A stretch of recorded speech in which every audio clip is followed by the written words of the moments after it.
We're already about 10 hours into the House Quad Committee hearing, and it's still going. That's pretty impressive considering the decision to reinstate the hearing was only made at 3 a.m. this morning. Well, today, Duterte once again confirmed the drug-related killings, but he says they were only for pushers and manufacturers. He also admitted to giving money and incentives to cops. This version of Duterte was a lot more civil than the one that faced the Senate. But still, he could not or would not hold back at some points. Marian Enriquez with the report. Former President Rodrigo Duterte was flanked by his former cabinet members when he attended his very first House Quad Committee hearing. This hearing was technically cancelled Monday night, but after last-minute huddle, the committee announced very early this morning it will push through after Duterte's camp said he had already flown in all the way from Davao. Any expectation sa Quad Comm hearing, sir? Fairness. He took the oath along with his legal counsel attorney Martin Delgra, former Labor Secretary Silvestre Bello III, and former presidential spokesperson Salvador Panelo. After which, the committee immediately laid down its rules, respect and no cursing. Pag kayo po ay nagmura sa Quad Comm hearing na ito, I will make a point of order on you. Meron po akong batayan na batas sa tinatawag po nating disturbance of proceedings. But alas, just a few minutes into the hearing, a shouting match between Duterte and Quad Comm co-chair Caraps Paduano ensued. You know the internal rules. Let the members of this committee finish the question before answering. Nakalimutan ko na yun. Yung rules na yun. Oh, now, I want you. Hindi ako, I'm not. Now again, Mr. Chairman. Duterte eventually apologized. I'm not trying to be smart, Alec. I'm sorry if I'm overdoing it. Yeah, it's okay po, Mr. President. No problem po. It's not really, hindi ko sinasadya yan. Opo. I respect I was once a member of Congress. Medyo emotional lang kasi ako basta sa crime na talagang galit ako sa kriminal. But then the temperature started rising again when the panel played videos of the ex-president ordering the drug war killings. If you insist on a drug war, I will kill you. Duterte's seatmate, former Senator De Lima, gave him a sullen glance. Just as Quad Comm co-chair Dan Fernandez asked about an article quoting the Department of Justice pertaining to De Lima as the mother of all drug lords. I would like to congratulate them for making this statement. That is a fictitious, bogus allegation against me. I was cleared of all 3 drug cases. I underwent the whole process. Dumaan po ako sa buong proseso kahit mahirap, masakit para sa akin. Kinulong ako ng almost 7 years na hindi na po nila yan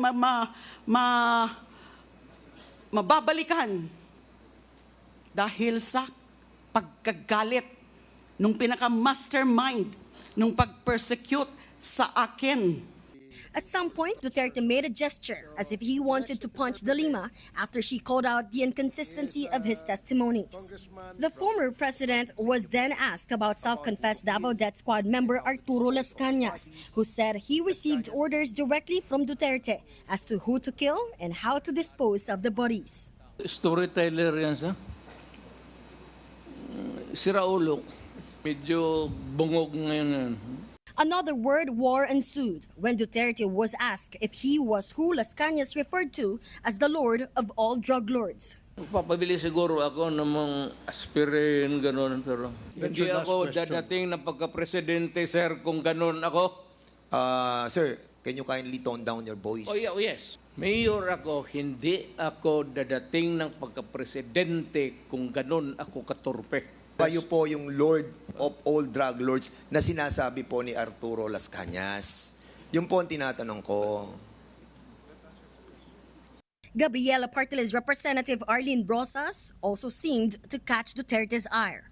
Tama ba na tawagin po itong Davao model or Davao style, Mr. Chair? I cannot control the semantics. Mr. Chair, yes or no? Davao style? Do not ask me to answer yes or no. You are not an investigator. Mr. Chair, Tayo po ay nasa investigasyon kasalukuyan, Yes, Mr. but you are Chair. not an investigator. Why are you asking me to answer Mr. yes Chair, or tinatanong no? ko lang naman. Although he did admit to some drug-related killings when he was mayor of Davao City. Ako, marami. Mga 6 or 7. In one drug den doon sa Davao City, 4 na Chinese, pinatay ko talaga.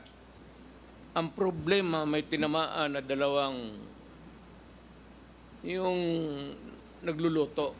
Pero yung 4 na in-check na talagang pinatay ko. Sinadya ko talagang patpatayin. Marami akong pinatay na pulis sa Davao na kriminal. Magtanong kayo sa Davao, mag-go around. Ano yun? Ako mismo ang talagang humirit. Harap-harapan. Marami akong pinatay na pulis na gago na mag-kidnap, mag-rape, tapos magpatay. Duterte also confirmed a reward system for the police. Recall that former CIDG officer and PCSO General Manager Royina Garma testified that Duterte gave 20,000 to 1 million pesos to cops every drug-related killing. Bigyan ko yan sila ng, okay, I'll give you 20,000. Pag may sobra niyan, magsabi sila, sir, hindi na ubos kasi nahuli ka agad. Sabi ko, inyo na yan. Mr. Chair. Reward. Correct. Very correct. Talagang totoo. At minsan, bigyan ko pa dagdag. The funds, he said, came from excess campaign money when he was running for president. Pero galing sa akin. Hindi na private money. Kasi natanggap ko yan.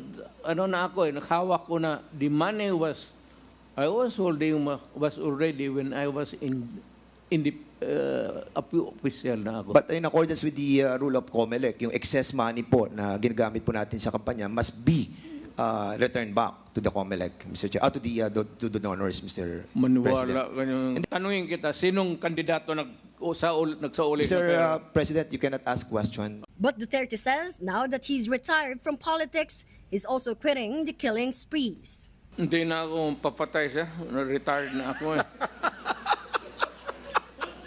Kung may kasalanan man ako, ayaw kong pumunta ng impyerno.